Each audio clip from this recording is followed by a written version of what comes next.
Get this charity case out of my lobby before she ruins the aesthetic!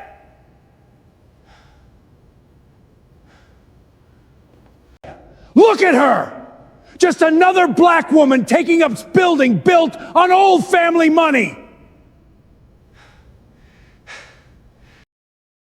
Walter Pemberton IV didn't lower his voice.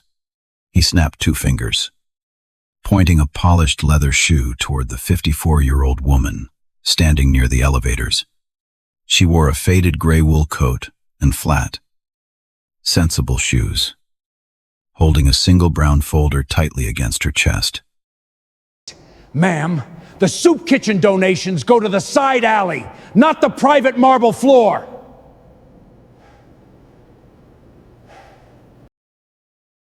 His senior associate, Brett, he said, stepping into her personal space with a sneer. People like you don't belong through the front doors. Move it before security drags you out.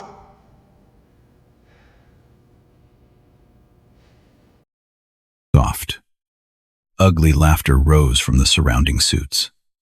They looked at her skin, her worn canvas bag, and they instantly decided she was nothing. But Octavia Hayes didn't move. She didn't blink. She just looked at the brass letters set into the floor. Pemberton and Hale, the exact floor she used to scrub with a toothbrush at 4 in the morning. 30 years ago, Walter had no idea that the $3 billion client his firm had been begging for 8 straight months, wasn't going to arrive in a limousine with a security detail. She was already standing right in front of him, holding a footnote that would destroy his family's legacy forever. And she was about to let them finish throwing her out. To understand why a woman worth more than some small nations would stand in a marble lobby and let a man like Walter Pemberton throw her into the street, you have to go back. Not 4 hours. 30 years. It is 5:40 in the morning, and Octavia Hayes is making coffee in a kitchen that costs more than most people will earn in a lifetime. And she is making it badly on purpose, the way she has made it for 30 years. She scoops the grounds with a spoon instead of measuring. She drinks it black and bitter out of a chipped mug that does not match anything else in the house. She is 54 years old. She is worth, on paper, more than the gross domestic product of small nations. And she is standing barefoot on a cold floor in the dark. Alone. Because Octavia Hayes has never in her life learned how to sleep past 5. She doesn't look in the mirror long. She hasn't looked in the mirror long since she was 19. And the mirror was a square of warped steel, bolted to the wall of a janitor's closet on the 41st floor of a tower in Lower Manhattan. And the woman looking back at her was wearing a uniform 2 sizes too big and had already been awake for 20 hours. She pulls her hair back into a knot. Plain. Practical. The same knot. There are people who would tell you that Octavia Hayes could buy any salon in the city and have a team of stylists waiting in her foyer every morning. And they would be right. And they would also be missing the entire point of her. Octavia has spent her whole life being underestimated by people who confuse the size of a person's wardrobe with the size of a person's mind. And somewhere along the way, she stopped correcting them. She let them be wrong. She found that being underestimated was, in business, the single most valuable asset a woman could carry into a room. It was free. It was renewable. And it never appeared on a balance sheet. She gets dressed. The gray wool coat, the flat shoes, the canvas bag. She does not own a single thing that announces her. She drives herself in a sedan that is 6 years old and gray, the kind of car that disappears in traffic. And she keeps it because the man who sold it to her was kind to her on a day when nobody else was. And Octavia Hayes does not forget the people who were kind to her on the days nobody else was. There is a very short list of such people. She can recite all of their names. Before she leaves, she does the one thing she does every single morning. She opens the top drawer of the desk in her study. the only object in the entire house that is older than her success. And she takes out a wallet, not the sleek one, for cards and the black metal credit lines. The old one, cracked brown leather, the stitching gone soft, and tucked behind a yellowed photograph of a woman with tired eyes and a beautiful, exhausted smile. There is a laminated card. The lamination has cracked at the corners. The photograph on the card is of a much younger Octavia, unsmiling, hair scraped back, a number printed beneath her face. Across the top, in the cheap blueprint of a company that no longer exists, it reads, Sentinel Building Services, Night Crew. Oh, Hayes, badge number 94. She holds it for a moment in the dark, the way some people hold a rosary. Then she slides it into the inside pocket of the gray coat, against her chest, where she has carried it on every important day of the last 3 decades. Her mother's name was Lorraine Hayes, cleaned office towers in this city for 31 years, on her knees, with her own bottle of vinegar water, because she didn't trust what the company gave her. And she died at 53 of a heart that simply wore out. 11 months before, Octavia was supposed to start a full scholarship at one of the best engineering schools in the country. Octavia did not start that scholarship. Octavia had a younger brother to finish raising one and a mother to bury, and rent that was already late. And the dean's office was very sorry. But the offer could not be deferred indefinitely. And that was that. So Octavia did what her mother had done. She put on a uniform. She worked the night crew at Sentinel Building Services, mopping the floors of the men who had everything she had been promised and lost. And she took classes during the day when she could afford them, and at night when she couldn't, 2 and 3 at a time, for 9 years, until she had a degree that nobody had handed her, and a head full of numbers that nobody could ever take away. And one of the towers she cleaned for 4 of those years, on the night shift, badge number 94, between the ages of 19 and 23, was the headquarters of an old private bank called Pemberton IV. She emptied their trash cans at 4 in the morning. She wiped down their conference tables. She mopped the lobby with the imported marble, while the brass letters watched her. And the men who worked there walked past her in the early mornings, as if the space she occupied were simply, quietly, empty. None of them ever learned her name. She has not set foot in that building in 30 years. This morning, she is going back. The reason she is going back is the single largest decision Octavia Hayes will make this year. And it is a decision that the most powerful financial institutions in the country have spent 8 months trying to influence. Cardinal Bridge Holdings, the firm Octavia built from a one-room office and a list of people who believed her when no one else would, is moving $3 billion. It is a generational mandate. The management of 1/3 of everything she has assembled over 3 decades, to be entrusted to an outside institution under a 15-year agreement. The relationship will outlive everyone in the room who signs it. It is, in the language of the industry, the mandate, the kind that makes a career, the kind that gets a managing partner's portrait hung in a marble lobby. Pemberton and Hale wanted it more than anyone. They had courted Cardinal Bridge for 8 months. Flowers, dinners, a box at the symphony, which Octavia declined. 140 pages of glossy projections. A proposal so thick it had to be couriered in a leather case. Walter Pemberton IV, 37 years old, the youngest managing partner in the firm's 125-year history, had personally signed a letter promising, and I am quoting it now, white glove stewardship, worthy of a legacy as distinguished as your own. But here is the thing that Walter Pemberton did not know, the thing that almost no one knew, because Octavia Hayes had spent 30 years making certain that almost no one knew it. Walter Pemberton had never seen her face. She did not appear in magazines. She did not give interviews.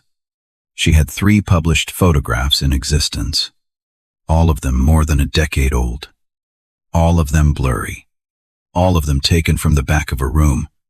Her name was a legend in the industry, and her image was a rumor. Every negotiation, every term sheet, every signal of interest had passed through her general counsel and a managing director at Cardinal Bridge. Never through her own hands, never through her own face. The most important client Pemberton and Hale had ever chased was, to the men chasing her, la signature, and a wire instruction, and a fortune of unknown shape.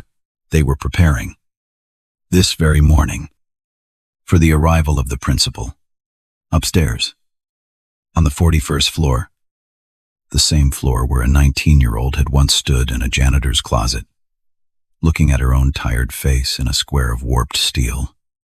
The conference room had been set with bottled water flown in from a spring in the Alps, and an arrangement of white orchids, and 41 chairs, and a pitch rehearsed down to the syllable.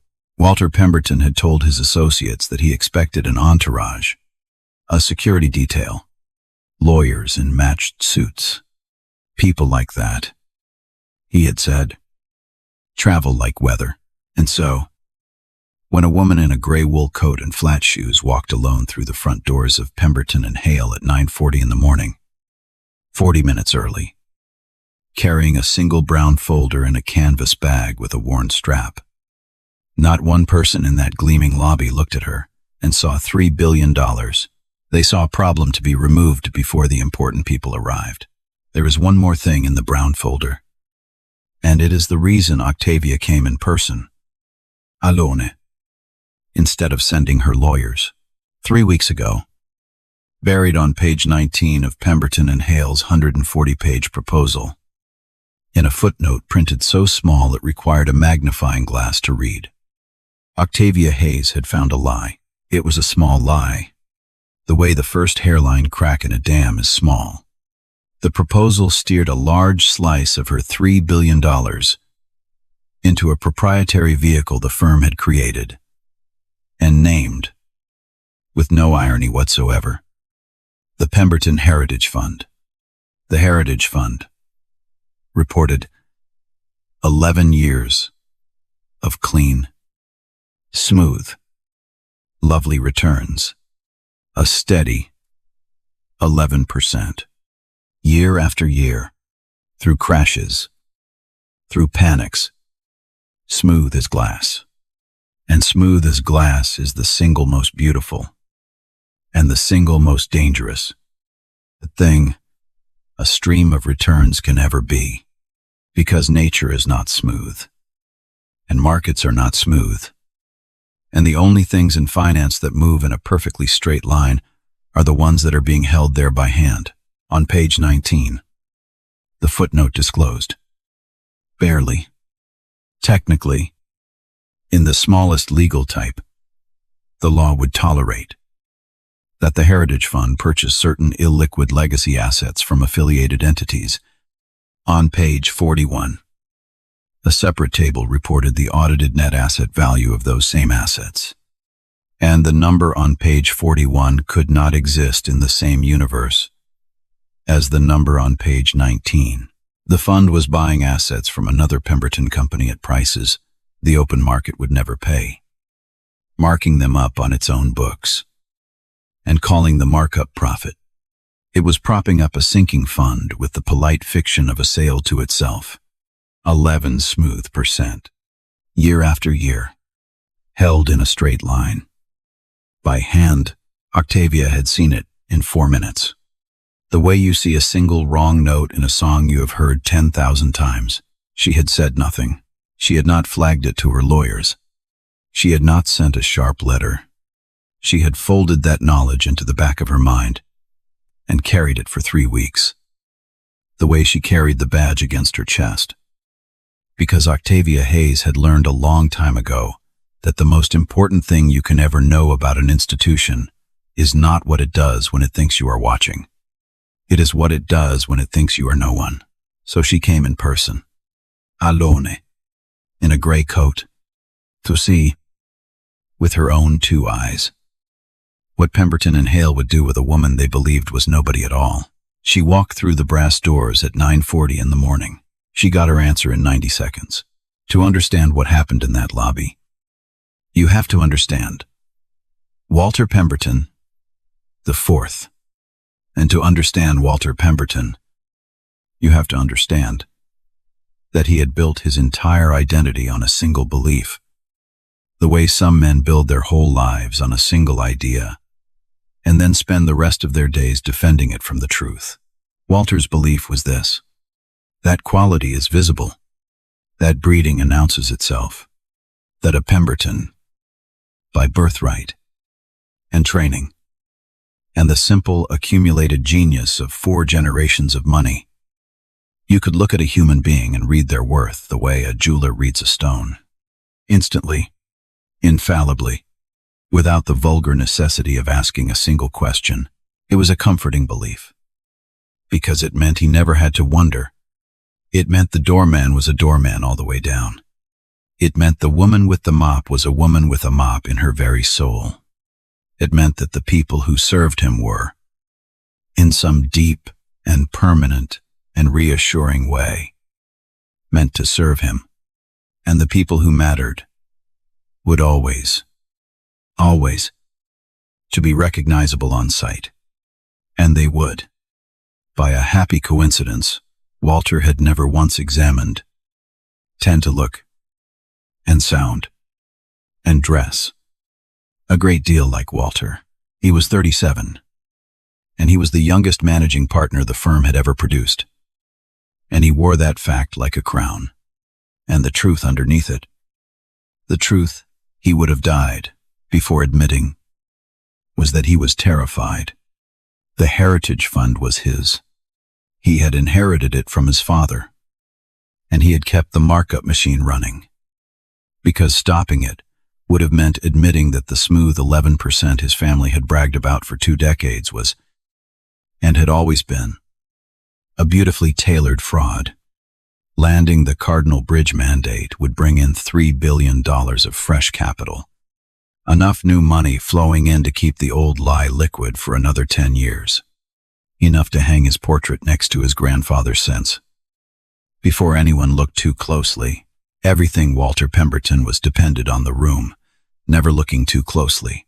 Beside him, that morning, stood Brett Connors, 30 years old, a senior associate with the hungry, watchful face of a man who has clawed halfway up a ladder and is desperate to be mistaken for someone born at the top of it. Brett had no pedigree. Brett had a scholarship he never mentioned, and a hometown he had trained himself out of pronouncing. And men like Brett, who have spent their whole lives terrified of being seen as the help, are very often the cruelest people in any room to anyone they can safely categorize as beneath them. Because every act of cruelty is a small, frantic prayer. Not me. Not me. I am not one of them. Watch how I treat them, and you will know that I am not one of them. At the reception desk sat Madison Vale, 24. She had been told on her first day that she was the face of the firm, and she had taken it to mean that her job was to decide whose faces deserved to come inside and up on the mezzanine. Carrying a stack of folders, she had been told to deliver to a conference room she was not permitted to enter, was a junior analyst named Denise Carver. Denise was 27. She had a master's degree, a student loan that woke her up at 3 in the morning, and a brain that did not stop working, even when she begged it to. 3 months earlier, Denise had been assigned to run diligence on the Heritage Fund's quarterly marks. Junior grunt work, 1,000 pages of footnotes, the kind of task that gets handed to the most junior person in the building precisely because no one expects them to find anything. Denise had found something. She had found page 19 and page 41, and the impossible space between them. She had written it up, a careful, dry, 3-page memo. No accusation. Just numbers. And questions. The way they teach you. She had sent it to Brett Connors, who was her supervisor. And Brett had read it. And Brett had gone very pale. And then Brett had walked into her cubicle and closed the partition and explained to Denise, in a low and reasonable and absolutely poisonous voice, that the Heritage Fund was Mr.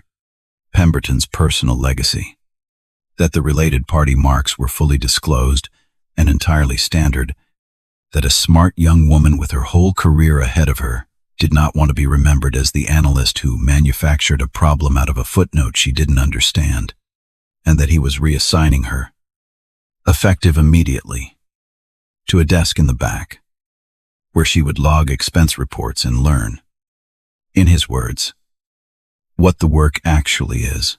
He deleted her memo from the shared drive.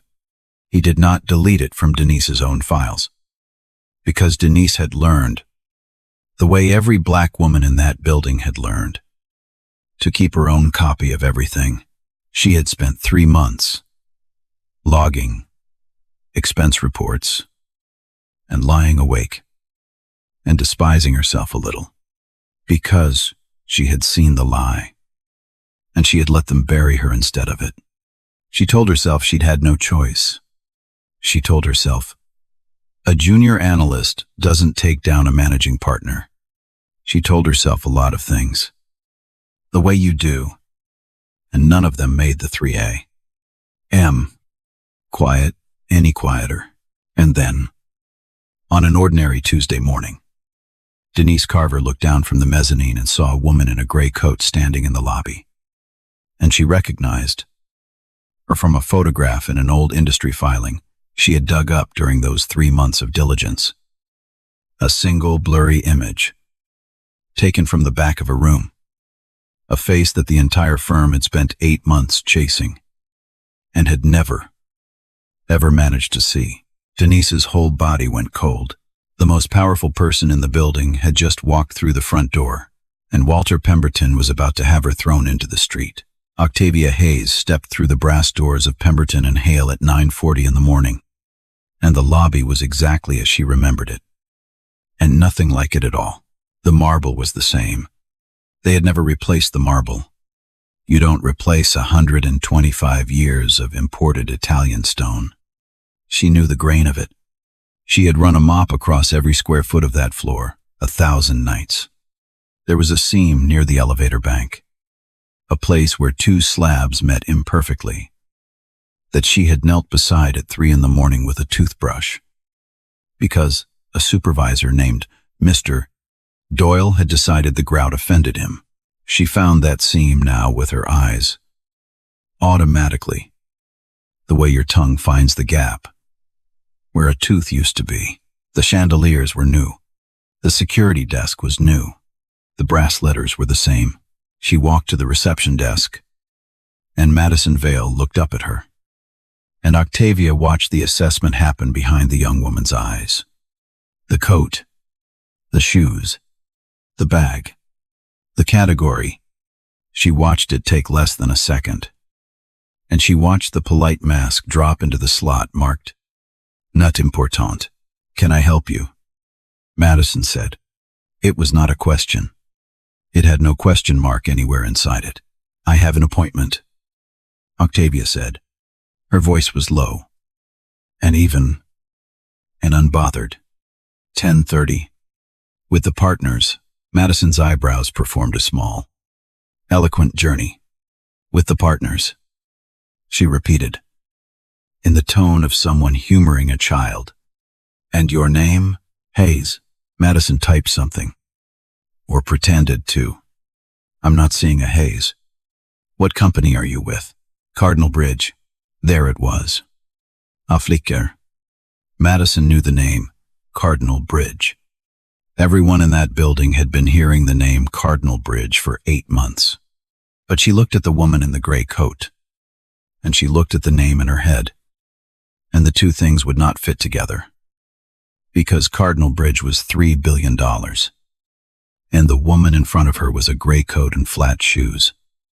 And Madison Vale had been trained her whole life, like Walter, like Brett, to believe what she saw and discard what she heard. "Are you delivering something for them?" Madison asked. "Because deliveries go to the freight entrance. Around on the, I'm the principal," Octavia said. She said it quietly. She did not say it the way you announce a thing. She said it the way you state a fact that has always been true and always will be, whether or not anyone in the room chooses to believe it. Madison Vale laughed. It was a short laugh, surprised out of her, half swallowed, but it was a laugh, and it carried across the marble, and it reached the cluster of men by the elevators who had gathered to wait for the real arrival. Walter Pemberton and his associates, in their suits, holding their coffees, rehearsing their warmth. Walter turned at the sound. He saw a woman in a gray coat at his reception desk. He saw the receptionist laughing, and he crossed the lobby with the easy, proprietary stride of a man who has never once in his life had to wonder whether he belonged somewhere. "Is there a problem?" he asked, smiling at Madison. "Not yet at Octavia. She says she's the principal from Cardinal Bridge," Madison said, and let her eyes flick. Just flick. Toward Octavia. An invitation for Walter to share the joke, and Walter Pemberton looked at Octavia Hayes for the first time. He had 8 months of his life riding on this woman.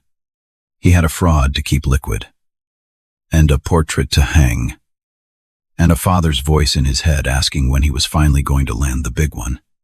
He had every conceivable reason in the world to look at any human being who said the words, "I am the principal from Cardinal Bridge," and treat them like the most important person who had ever walked into his lobby. And he looked at the gray coat, and the flat shoes, and the worn canvas bag, and the dry, cracked hands holding a single cheap brown folder, and 4 generations of certainty rose up in him like a tide. And the eye, the famous, infallible Pemberton eye, delivered its verdict in under a second. "Not it, I see," Walter said, and the warmth left his face like water leaving a sink. "Mom, I don't know what you've been told, or by whom, but our relationship with Cardinal Bridge is a confidential matter at the highest level of this firm, and it is not the sort of thing that gets discussed with walk-ins. Now, we are expecting some very important guests this morning, and I am going to need you to clear the lobby. I am your guest," Octavia said. "You are a woman in a coat," Walter said, and a couple of the associates behind him made the small, ugly sounds that pass for laughter among men who are afraid of the man they are laughing with. "Look, I'll be generous, because it's a beautiful morning, and I'm in a beautiful mood." He pulled out his phone, glanced at it, the universal gesture of a man indicating that your existence is consuming time he could be spending on something real. If this is about a donation, or a hardship case, or some kind of misunderstanding, the firm does support a number of very fine charities, and Madison can give you a card for the foundation. But you cannot be here. Do you understand me? This is a private floor. He said the word private, the way his great-grandfather might have said it. He said it as if it were a fact about the universe, and not a thing his family had simply purchased. Octavia did not move. She had been still her whole life, when stillness was the only dignity allowed her. And she was still now, but it was a different stillness. And a person with any wisdom at all would have felt the difference in that room the way you feel the air change just before a storm. She simply stood there, holding a folder, looking at Walter Pemberton, with an expression that was not anger, and was not fear, and was not anything he had a category for, which was the most unsettling thing of all. "You're certain," she said. "Am I certain of what? That I'm not it?" Her voice was gentle, almost kind. "You looked at me, and you decided. I want to be sure I understand you. You are certain." Something flickered behind Walter's eyes. Some animal part of him, older than his certainty, that registered the wrongness of her calm. But the certainty closed over it like ice over a crack. "I have been doing this," Walter said, "since before you." And then he stopped, because even he could hear where that sentence was going. And he rerouted. "I am extremely certain, Brett." And that is the moment we opened on. Brett Connors stepping forward, straightening the tie that cost more than her coat, telling her that the soup kitchen donations go to the side alley. And then Walter, snapping 2 fingers for the building's security officer, a 61-year-old man named Earl Dawson, to come and walk a black woman in a gray coat back out of a building she did not appear to belong in. Earl came. Of course, Earl came. It was his job. And a man with 30 years on a security desk and a pension 3 years away does not pick this morning to refuse a managing partner. He crossed the lobby slowly, and as he came, he looked at the woman. Really looked, the way Walter had not, and Earl Dawson, who had himself worked the overnight shift at this very building when he was young, who knew exactly what a night crew badge looked like and exactly how the men upstairs treated the people who carried them. I felt something snag in his memory. And then in his conscience, he stopped in front of her. He did not take her arm. "Mom," Earl said, and his voice was different from all the others. Low and careful and almost apologetic. "I'm going to have to ask you to come with me." Octavia looked at him, and for the first time since she had walked through those doors, something in her face softened, because she had spent her whole life keeping a short list of the people who were kind to her on the days nobody else was. And she could see, in the way this tired older man would not put his hand on her, that he was trying very hard to be one of them. "What's your name?" she asked him, quietly, just for him. Earl blinked. In 30 years, no one Walter Pemberton's height had ever asked Earl Dawson his name in that lobby. "Earl," he said. "Earl Dawson. Thank you." "Mr. Dawson," Octavia said. "I'll come with you, but I would like to wait. If I may, my appointment is at 10:30. I would rather wait than leave."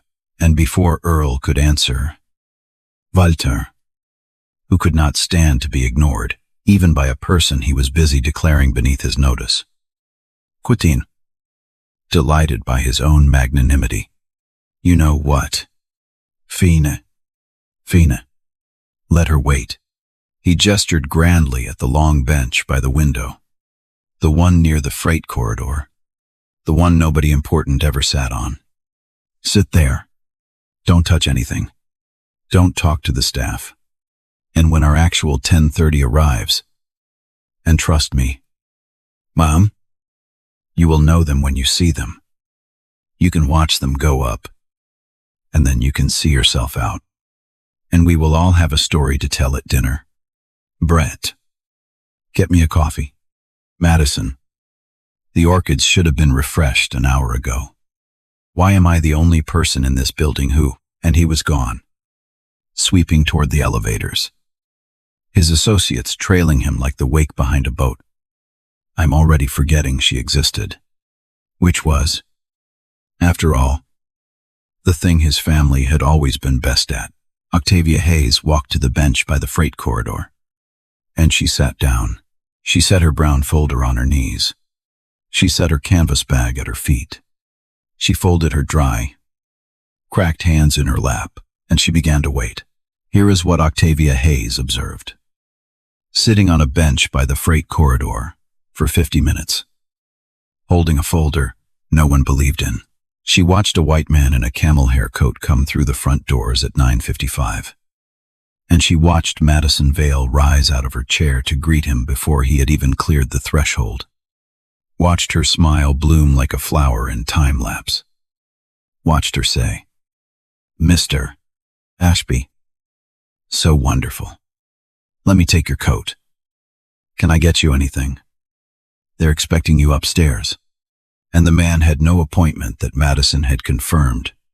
No name she had checked against a list. No proof of anything. Except a camel hair coat and a particular face. And he was up the elevator and gone in 90 seconds. While Octavia sat on her bench, she watched two associates walk past her. Close enough that she could hear them. And she heard one say to the other, low, glancing at her, "You think she's actually homeless. Or you think it's a thing, like a protest." And the other one say, "Honestly, she's been so quiet. It's kind of sad." And both of them laugh, and neither of them lower their voices enough to suggest they considered her capable of hearing, or of being a person who could be hurt by being heard about. She watched Brett Connors bring Walter his coffee, and watched Walter send it back. Because it was, he said, lukewarm and frankly insulting, and watched Brett's jaw tighten, and watched him say, "Absolutely. My apologies," and watched, in that one exchange, the entire architecture of the place, the cruelty rolling downhill. Walter to Brett, Brett to Madison, Madison to the kitchen staff, and at the very bottom, the woman on the bench, the one even the people being abused could feel superior to. At 10:15, an elderly couple came through the doors, silver-haired, expensively quiet, the kind of old money that never has to raise its voice. And Octavia watched the firm rearrange itself around them like iron filings around a magnet. A junior partner appeared out of nowhere to take the woman's elbow. Someone produced a tray of sparkling water and small cups of espresso before the couple had even asked for anything. They were escorted to a private sitting room off the main floor, and a partner went to wait with them.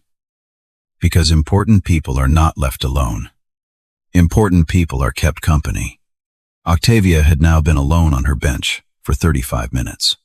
She had counted 4 staff members walk directly past her in that time without their eyes so much as catching on her. And she understood, watching the espresso disappear into that private room, that this was not incompetence. It was not even rudeness. Exactly. It was a sorting machine, running perfectly, doing precisely what it had been built to do. The machine had looked at that couple and sorted them up.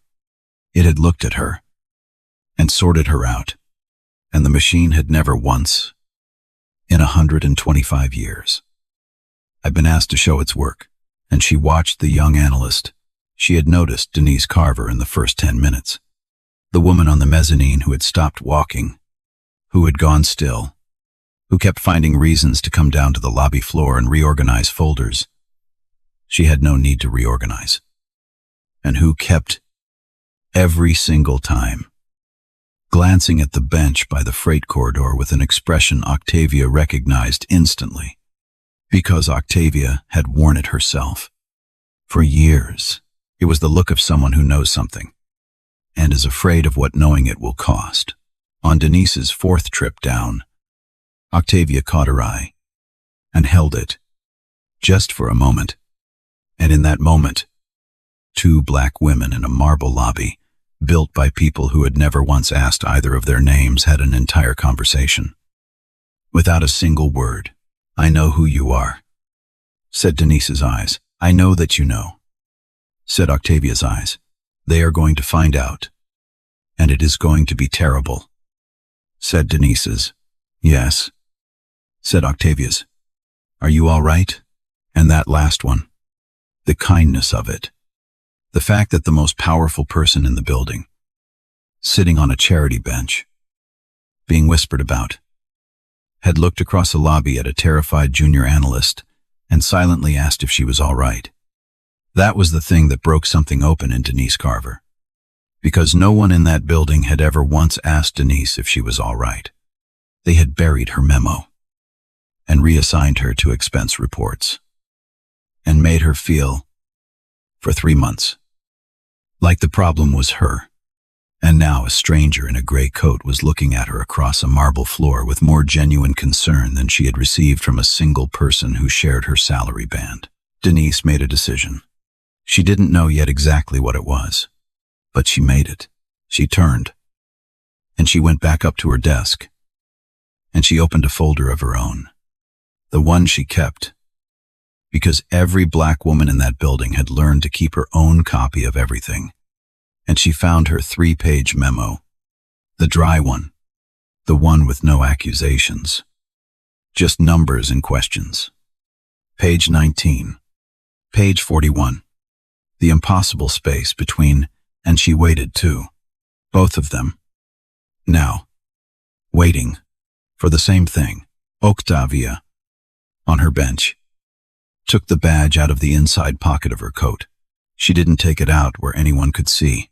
She held it low, in the cup of her hands, the way she had held it that morning in the dark. Sentinel Building Services. Night Crew. Oh, Hayes. Badge number 94. She ran her thumb over the cracked lamination, over the unsmiling face of the girl she had been. And she thought about that girl, 19 years old, on her knees by the seam in the marble at 3 a.m. with a toothbrush. Because Mr. Paukham, Doyle didn't like the grout. Walking home at dawn past the men in camel haircoats who walked through the space where she stood, studying for a calculus exam in the supply closet by the light of her phone during her 15-minute break.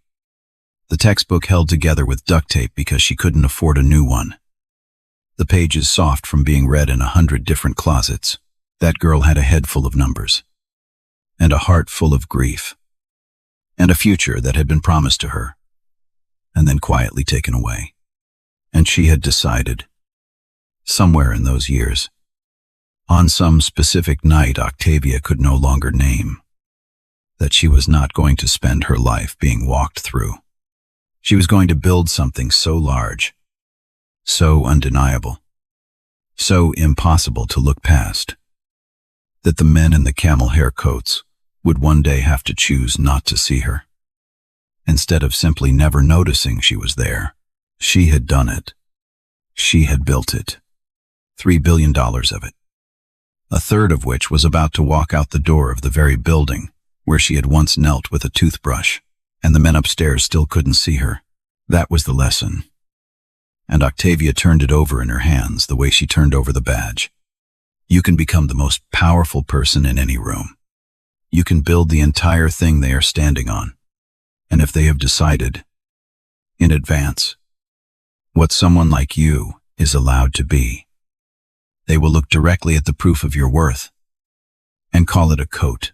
At 10:28, the elevator doors opened, and Walter Pemberton came striding back into the lobby, beaming, with 3 of his senior partners beside him, all of them in a state of high, performed warmth, because the clock said 10:28, and the principal from Cardinal Bridge was due at 10:30, and they had assembled their whole receiving line to greet the $3 billion the very instant it came through the brass doors. They stood in a row near the entrance, facing out, watching the doors, behind them, on the bench by the freight corridor.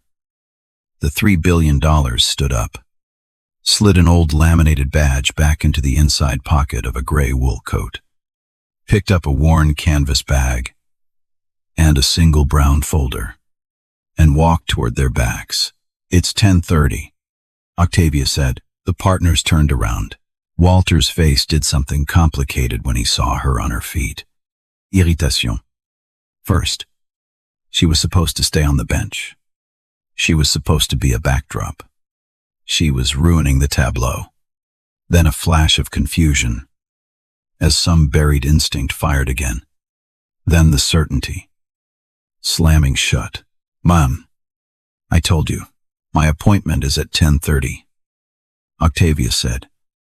And she did not raise her voice. And that was somehow louder than shouting. It's 10:30, so let's begin. There is no appointment with you. Walter snapped, and for the first time there was a fray in his polish, because the doors were not opening. The entourage was not arriving. The weather was not coming, and the woman in the gray coat was standing in the middle of his lobby, refusing to dissolve. Our principal is going to walk through that door any second, and I will not have you embarrassing this firm in front of the— No one is going to walk through that door, Octavia said. The lobby had gone quiet. Madison had risen halfway out of her chair. Brett had stopped. Earl Dawson, by the security desk, had gone very still, and was watching, with an expression that was beginning, slowly, to resolve into something like awe. Up on the mezzanine, Denise Carver stood at the rail, with a 3-page memo in her hand. No one is going to walk through that door, Octavia said again, into the silence, because I am already here. I have been here since 9:40. I have been sitting on that bench for 50 minutes while your staff debated whether I was homeless or staging a protest. My name is Octavia Hayes. I am the founder, the chair, and the controlling principal of Cardinal Bridge Holdings, and the $3 billion your firm has spent 8 months and a great deal of my time pursuing. That is my money. Mr. Bincher, Pemberton, all of it, every dollar. And I came here this morning, in person, alone, to decide whether to give it to you. The silence in that lobby was the loudest thing in the building. Walter Pemberton's face drained of color so completely and so fast. The way you do when a man might fall. That's— Walter's mouth worked. That's not you. You can't be. Brett has my proposal, Octavia said, nodding at the young associate, who had gone the gray of old paper. 140 pages. Couriered to my office in a leather case 3 weeks ago, with a cover letter you signed personally. Mr. Pemberton, white glove stewardship worthy of a legacy as distinguished as your own. I have it right here, in this folder. Would you like me to read your signature aloud? Or do you remember it? Walter did not answer. He could not. The famous Pemberton I, the 4-generation instrument of infallible judgment, it had looked at the most important person who had ever entered that building, and rendered the single most catastrophic verdict of his career. And there was no chair in any boardroom in the world that could survive the discovery of it. But Octavia Hayes was not finished. She had not come here only to be recognized. Recognition was the smallest thing she wanted, and the cheapest. She had come to demonstrate, in front of every single person in that lobby, the thing these men had refused to believe a woman in a gray coat could possibly be. You wanted to manage my money, she said. So let's talk about how you manage money. Let's talk about the Pemberton Heritage Fund. If it were possible for Walter Pemberton to lose more color, he lost it. On page 19 of your proposal, Octavia said, and she opened the folder now, and her dry, cracked hands were perfectly steady. In a footnote set in 6-point type, you disclose that the Heritage Fund acquires illiquid legacy assets from affiliated entities. That is a related party transaction. Mr. Pemberton, the fund buys from another company that you control.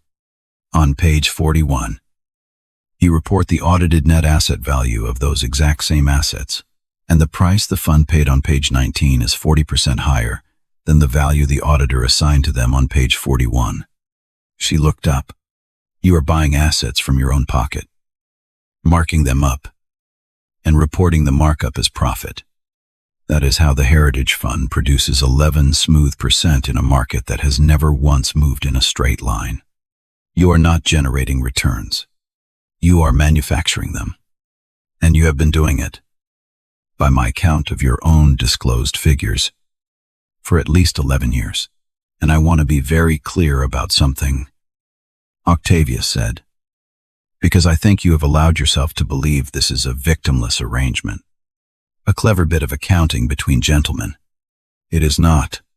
There are 3 public pension funds invested in the Heritage Fund. Mr. Pemberton. I checked. One of them manages the retirement savings of city sanitation workers, and bus drivers, and school custodians. The exact people who clean buildings like this one at 4 in the morning. They are being told their money is earning 11%. They are planning their retirements around a number that you invented.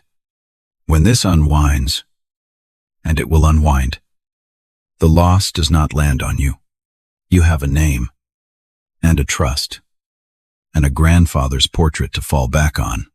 The loss lands on a 60-year-old woman out in Queens who mopped floors her entire life and is counting on a pension that you quietly hollowed out to keep your returns looking smooth.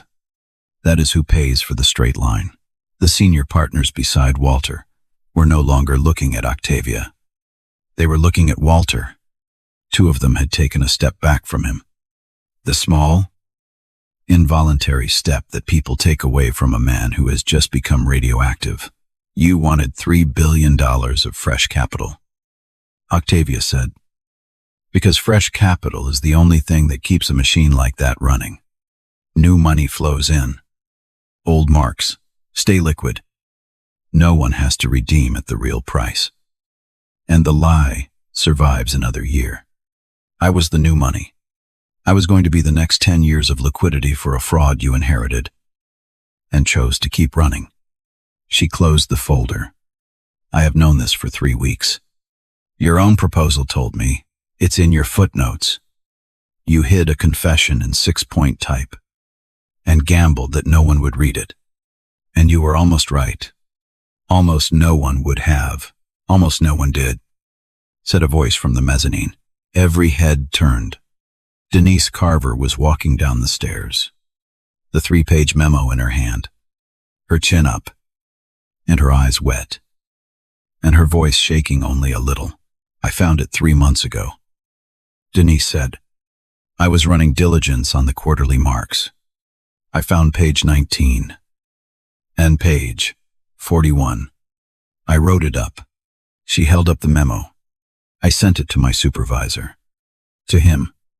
She pointed at Brett Connors, who flinched. He told me I'd manufactured a problem out of a footnote I didn't understand. He reassigned me to expense reports. He deleted my memo from the shared drive.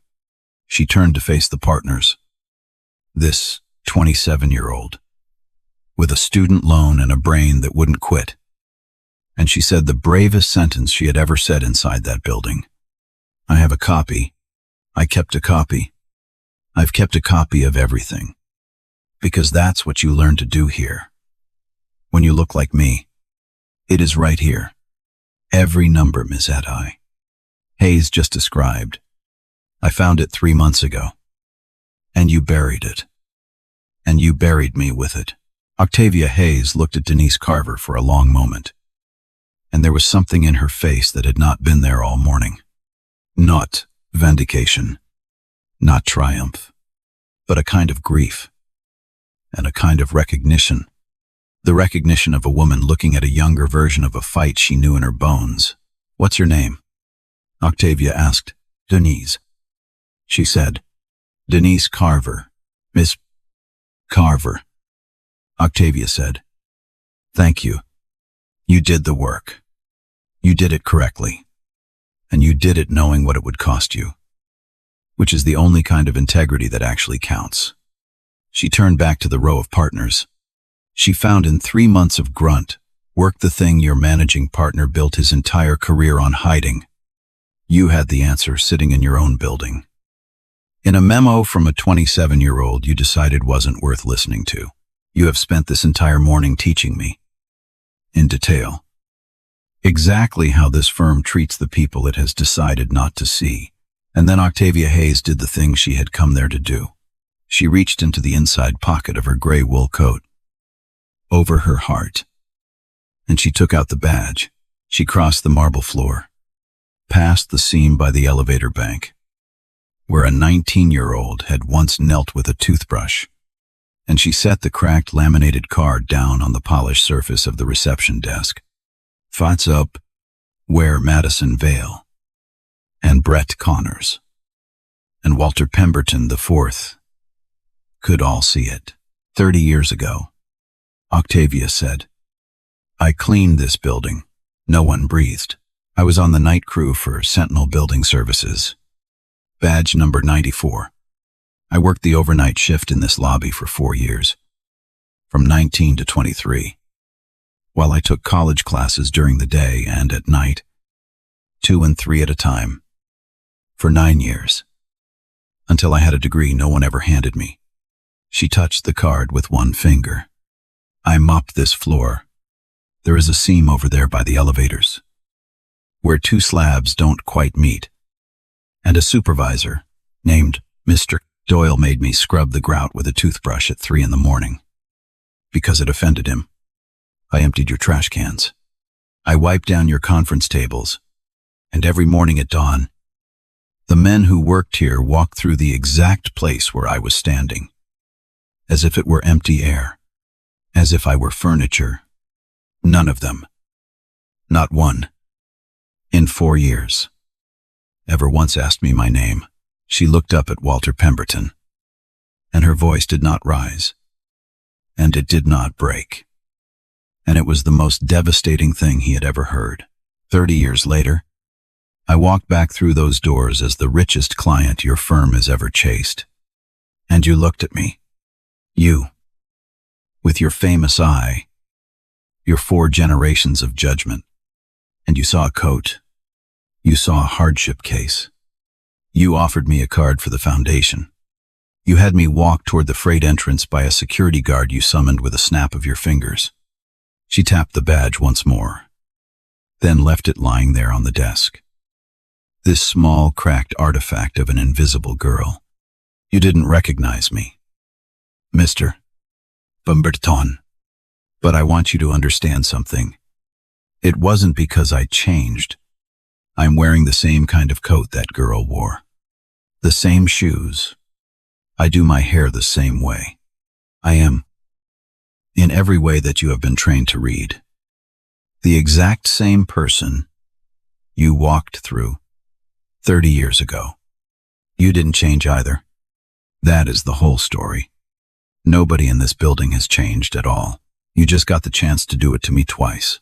Walter Pemberton looked at the badge on his reception desk, and then he looked at the floor, at the marble, at the seam by the elevators, and for one terrible moment, the certainty that had armored him his entire life simply was not there. And underneath it, there was nothing at all but a 37-year-old man who had inherited a fraud, and a face, and a famous eye, and who had just discovered, in front of every person who worked for him, that the eye was blind, the fraud was visible, and the woman he had thrown out of his lobby owned the floor he was standing on. He did not speak. He could not. Octavia Hayes picked up her badge. She slid it back into the pocket over her heart, and she turned to walk out of the building. She did not get to the door. The brass doors opened, and a man came through them, and the lobby's whole center of gravity shifted yet again, because the man who came through was old and small and walked with a cane, and the partners who had stepped back from Walter now went rigid in a completely different way. Augustus Pemberton was 83 years old. He was the grandson of the firm's founder, the chairman emeritus, the living legend whose portrait hung at the top of the staircase. He came in rarely now, but he came in this morning because his grandson had told him, with great pride, that the firm was about to land the Cardinal Bridge mandate, and Augustus had wanted to be present for the moment his family's name landed the largest client in its entire history. He stopped just inside the door. He took in the scene, the frozen partners, the white-faced associate, the analyst on the stairs holding a memo, the security guard standing at something like attention, and a woman in a gray coat halfway to the exit. "What?" Augustus Pemberton said, in the dry, cracked voice of a very old man who has spent his whole life being obeyed. Is happening in my lobby, and Octavia Hayes, who had been ready to walk out and never return, stopped and turned and made a different decision, because she had not built $3 billion by walking away from the moment when the truth could do the most good. Mr. Pemberton, she said, to Augustus now, my name is Octavia Hayes. I'm the principal of Cardinal Bridge. Your grandson has spent the entire morning declining to believe that, and I don't blame him entirely. I came in a coat he didn't approve of. A few of the partners made strangled sounds, but while I was here, I found something that he should have told you years ago. And since you've asked what is happening in your lobby, you deserve to hear it from someone who has no reason left to soften it. And she told him. Page 19. Page 41. The 40% markup. The 11 smooth years. The related party machine that had been propping up the Heritage Fund since before Walter ever inherited it. Since the days of Walter's father. The fund that bore the family name and held, underneath its glassy returns, a loss that grew larger every quarter and a lie that grew older every year. She told him about Denise's memo and how it had been buried. She told him, in numbers, dry and exact and merciless, the way Denise had written it and the way Octavia had read it, until there was nothing left in that room to misunderstand. Augustus Pemberton listened to all of it without moving. He was very old and very tired, and he had spent his whole life believing, the way his grandson believed, that the Pemberton name was itself a kind of proof. And he stood in his own marble lobby and listened to a woman he had never met explain that the proof had been a fraud for longer than some of his employees had been alive. When she finished, the old man turned, slowly, and looked at his grandson. Is it true? He said. Walter opened his mouth. Walter. The cane came down once against the marble, sharp as a gunshot. Is it true? And Walter Pemberton IV, who had never in his life been asked a question he could not charm his way around, looked at his grandfather, and looked at the row of partners, and looked at the woman in the gray coat, and could not find a single word. And his silence was the answer. And every soul in that lobby heard it. Augustus Pemberton seemed, in that moment, to age another 10 years. He lowered himself onto the bench by the freight corridor, the charity bench, the one nobody important ever sat on, the one Octavia had sat on for 50 minutes. And he put both hands on the head of his cane, and he stared at the floor. Get the general counsel, he said, to no one and to everyone. Get the auditors. Get an outside firm, not ours, an independent one. And get, he gestured vaguely at Walter. And for a moment, the most powerful family in private banking was just an exhausted old man, unable to say his own grandson's name. Get him out of my sight. Octavia Hayes watched 125 years of certainty sit down on a charity bench, and she felt no triumph in it. She had wanted, for a moment, sitting on that bench earlier, to imagine this, the great reversal, the comeuppance, the long-deferred justice of being right out loud. But standing in it now, what she felt was something quieter and older and facile. She felt the cost of all the years. She felt the weight of a system that could take a brilliant 19-year-old and a brilliant 27-year-old and bury them both under the same blindness. 3 decades apart, in the same building, with the very same ease. The fraud would be unwound.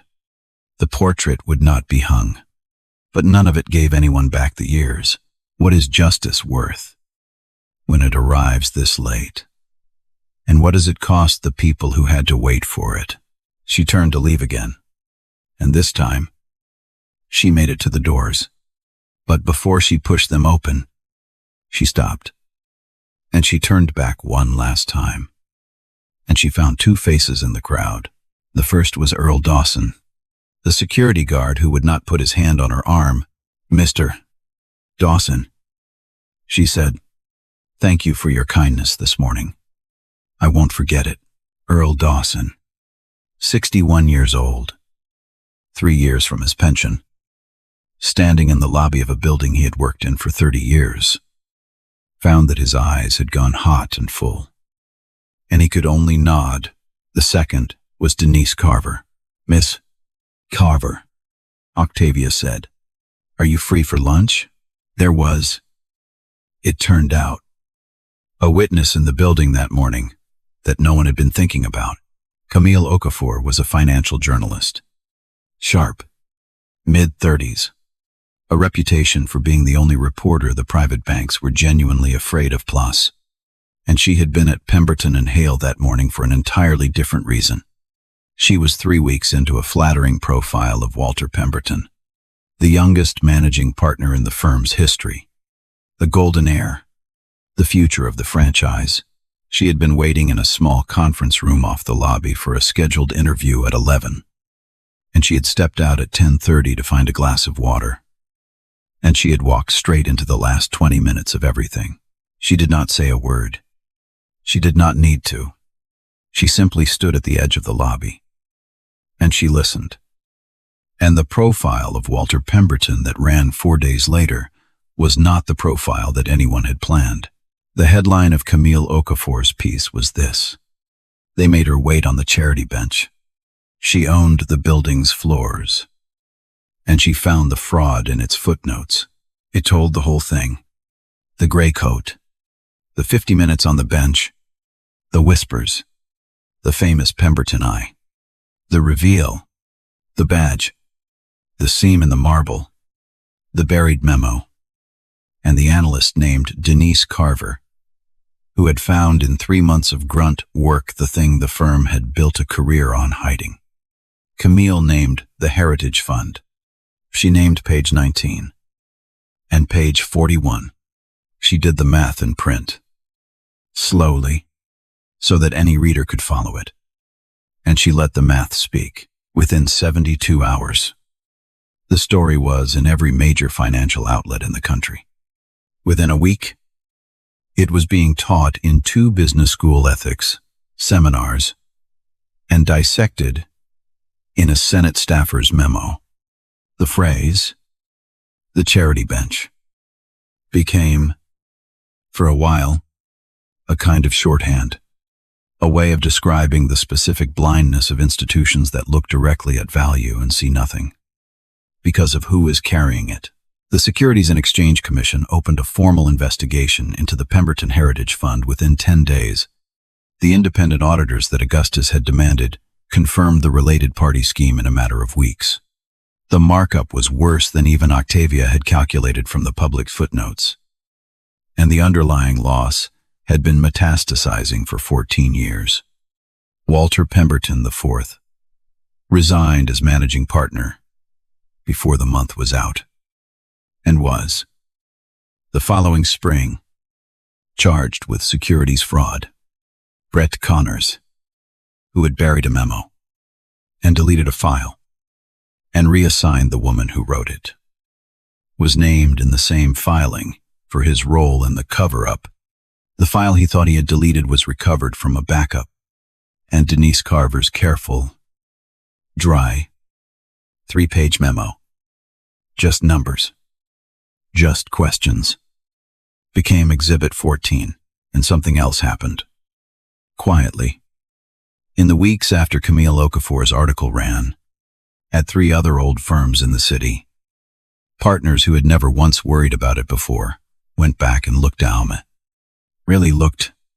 at their own related party marks. 2 of them found nothing. 1 of them found something and corrected it before anyone ever had to ask, and never told a single soul why. That is the thing about a story like Octavia's. The justice that makes the headlines is only ever the smallest part of it. The larger part happens in rooms that you never get to see. In the private moment when a powerful person who has spent an entire career not looking too closely decides, just once, to look, because somewhere out there is a woman in a gray coat who already has. The firm did not collapse. Old money rarely does, all at once. But Pemberton and Hale lost the Cardinal Bridge mandate, and then it lost the next 9 clients who read Camille Okafor's article and asked themselves what exactly they had been trusting and why. It lost the right to call its returns clean. It lost, most of all, the one thing the family had spent 125 years believing it could never lose, the assumption that the name itself was proof of anything. But Octavia Hayes had not built $3 billion by tearing things down. She had built it by building.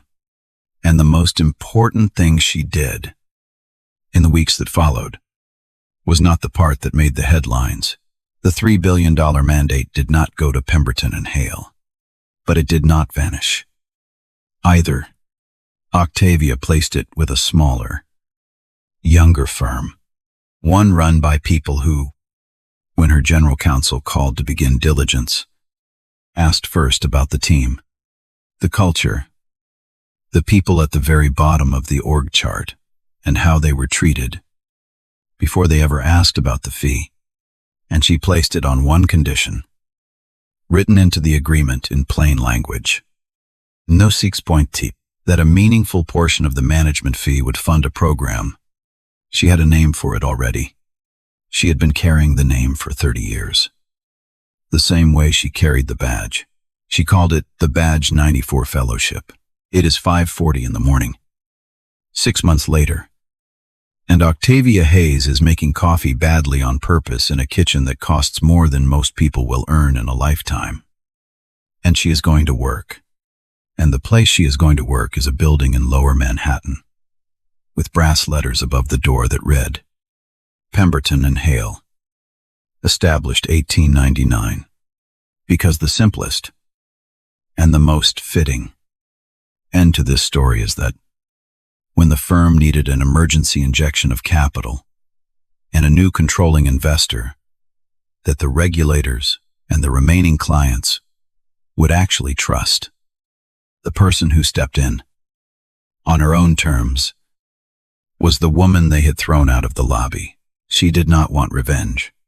She had said so to Augustus Pemberton in one of the strangest meetings of her life, the 83-year-old chairman emeritus, and the former night crew janitor, sitting across a conference table on the 41st floor, 2 people who had been in the same building 30 years apart and had never once seen each other. I don't want to own your name.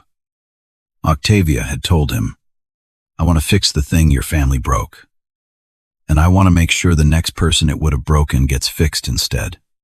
Those are 2 different jobs. I'm only interested in the second one. So Octavia Hayes did not take the managing partner's corner office on the 41st floor, the one that had been Walter's, the one with the view.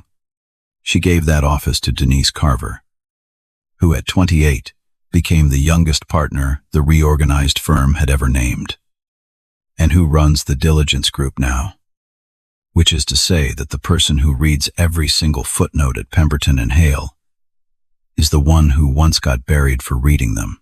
Octavia took, for herself, a small office down the hall, plain, a desk she bought used, and on that desk, in a simple frame she picked up at a shop in Brooklyn for $4, sits a cracked laminated card. Sentinel Building Services. Night Crew. Oh. Hayes. Badge number 94. The face of an unsmiling girl with her hair scraped back. She keeps it there for the same reason she has always kept it. To remind herself of 2 things at once, that a building full of brilliant, powerful, well-bred men looked directly at her and saw nothing, and that she became, anyway, exactly what they could not see. Earl Dawson is no longer a security guard. Octavia found out, in the weeks after, that Earl had himself worked the night crew at this building when he was young, that he had carried a sentinel badge of his own, decades ago, before he moved to days, before 30 years, on a security desk, wore the dreams out of him. He is the building services director now, the man in charge of every person who cleans, and maintains, and guards the place, with a real salary, and a real title, and a real office. And the first thing he did was throw out the contract with the vendor that paid the night crew poverty wages, and bring it back in-house, with benefits. The people who scrubbed the marble at 3 a.m.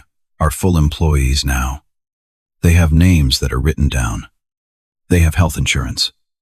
They have, in the lobby, a small plaque that no one important ever reads, which lists every person on the overnight crew, by name, because Octavia insisted on it, and because Earl wept a little when she first suggested it. The badge, 94 Fellowship, is in its first year. It does a very simple thing. It finds the people who are doing brilliant work where no one is looking. The night shift student, the overlooked analyst, the self-taught mind in the wrong uniform, the talent in the trash can. And it does not wait for them to spend 30 years clawing their way into a room where they might finally be seen. It hands them the marker now. The first class has 11 fellows. 3 of them clean buildings at night. 1 of them is finishing a degree the hard way. 2 and 3 classes at a time. Exactly the way Octavia did. And Octavia called her personally to tell her, and stayed on the phone for a full hour, and did not hang up until the young woman believed her. And there is one more thing. On a Tuesday morning in the spring, Octavia Hayes came into the building at 6 a.m. Early, even for her, because she had heard from Earl that the overnight crew was just finishing their shift, and she wanted to be there before they left. She found them in the lobby. 6 people, in uniforms 2 sizes, too big, tired, at the very end of a shift, gathering their things to go home and sleep, while the city woke up and walked through the spaces they had just cleaned. They went quiet when they saw her, the way people go quiet when someone who matters appears, the wary stillness that Octavia knew in her bones. She walked over to them, past the seam in the marble by the elevators, and she did the thing that no one in that building had done for her in 4 years of overnight shifts. The thing she had decided, at 19 years old, on some specific night she could no longer name, to spend her whole life making possible. "Good morning," she said. "Before you go, I'd like to know your names. Starting with you." She pointed, not at the oldest, not at the one standing the straightest, but at a young woman near the back, who looked startled to be seen, who was holding a mop and a canvas bag with a worn strap, who had the unmistakable look of a person carrying something that the world had not yet bothered to ask about. "You first," Octavia said. The young woman opened her mouth, and the morning light came through the brass doors and fell across the marble floor that 2 generations of invisible women had kept clean. And Octavia Hayes, badge number 94, night crew, the woman they made wait on the charity bench, the woman who owned the floors, stood in the lobby and listened, really listened, while a person who was never supposed to be visible said her own name out loud, in a room that had finally, at last, we decided to hear it. "Hey, it's me. Before you go, can I sit with you for 1 more minute? Because the part of Octavia's story that stays with me isn't the $3 billion. It isn't even the moment she set that badge down on the marble and watched 125 years of certainty fall apart. It's the bench. She sat on that bench for 50 minutes. 50 minutes of being whispered about, of being walked past, of being offered a card for the foundation, while she held the keys to their whole future in a cheap brown folder on her knees. And she could have ended it in the first 10 seconds. One phone call. One name. One lawyer. She could have walked in, flanked by power, and never spent a single moment on that bench. She chose the bench because she wanted to know, not what they did when they thought someone was watching, what they did when they thought she was no one. And I keep thinking about how many people are sitting on a version of that bench right now. A brilliant mind in the wrong uniform. A memo that got buried with the person who wrote it. A talent that the room has decided, in under a second, is just a coat. The quiet kind of injustice. The kind that doesn't make a sound. Because the whole point of it is that nobody important is listening. So I want to ask you two things, and I want you to actually answer them. First, where is your bench? What is the thing you know you are, that the room keeps deciding you can't be? Because here is what Octavia would tell you, and here is what took her 30 years to learn. You don't change to deserve the room. You are always allowed in the room. You just have to build something so undeniable that they have to choose not to see it, instead of getting to pretend you were never there. And second, and this one is harder, whose name in your building? Have you never bothered to learn? Who do you walk through? Who has been sitting on a bench right in front of you this whole time? Because the cruelty in this story wasn't loud. It was 4 generations of men who looked at a person and saw furniture. And the redemption wasn't loud either. It was a woman who walked up to the people everyone else walks past and asked them their names. You don't have to own a building to do that. You can do it today. If this moved you, leave one word in the comments. Just one. And I read every single one. Share this with someone who is still sitting on a bench, waiting to be seen. And subscribe. Because next week I'm telling you about the man who buried that memo. And what happened when Exhibit 14 had his name on it. You already know hers. I'll see you on Friday.